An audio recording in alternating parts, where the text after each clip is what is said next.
YouTube ప్రేక్షకులకు నమస్కారం. ఇప్పుడు చాలామంది ఈ రోజుల్లో నివాస గృహం ఉన్నా కూడా చాలాసార్లు అద్దె గృహాల్లో నివసించవలసిన పరిస్థితులు ఏర్పడుతూ ఉంటాయి.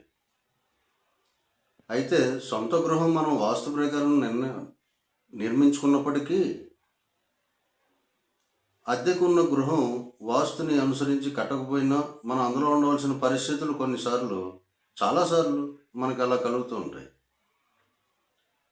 అలాంటప్పుడు తప్పనిసరి పరిస్థితుల్లో ఆ గృహంలో నివసించవలసి వచ్చినప్పుడు ఆ వాస్తు దోషాలు మన మీద పడకుండా ఉండాలంటే ఏం చేయాలి? ఇప్పుడు నేను చెప్పబోయే ప్రక్రియని మీరు అనుసరించినట్టయితే ఆ వాస్తు దోషాలు మీ మీద పడకుండా చాలా వరకు తగ్గించుకోవచ్చు. ఆ ప్రభావాన్ని చాలా వరకు తగ్గించుకోవచ్చు, వాస్తు దోషాల ప్రభావాన్ని. అదేంటో ఇప్పుడు నేను మీకు తెలియజేస్తాను. మీరు ప్రతిరోజు స్నానం చేసేటప్పుడు బకెట్టు నీళ్లలో ఒక చిటికెడు పసుపును వేసుకుని స్నానం చేయండి. అలా మీరు రోజులో ఎన్నిసార్లు స్నానం చేసినా ఈ ప్రక్రియను మాత్రం పాటించండి. అందులో చిటికెడు పసుపును వేసుకుని ఆ నీటిని స్నానం చేయండి.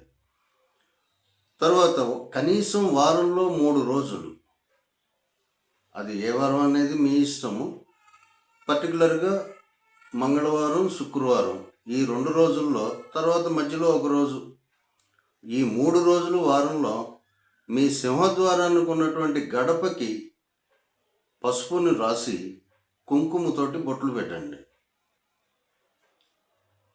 ఒకటి పసుపుతోటి చిటికెడు పసుపు వేసుకుని బకెట్లో స్నానం చేయడం, రెండోది వారంలో కనీసం 3 రోజులు గడపకి పసుపు రాసి కుంకుమ బొట్లు పెట్టడం. ఈ 2 ప్రక్రియలు చేయండి. మీ మీద ఎలాంటి వాస్తు ప్రభావాలు పడవు. మీరు సుఖంగా సంతోషంగా ఆ ఇంట్లో ఉండగలుగుతారు.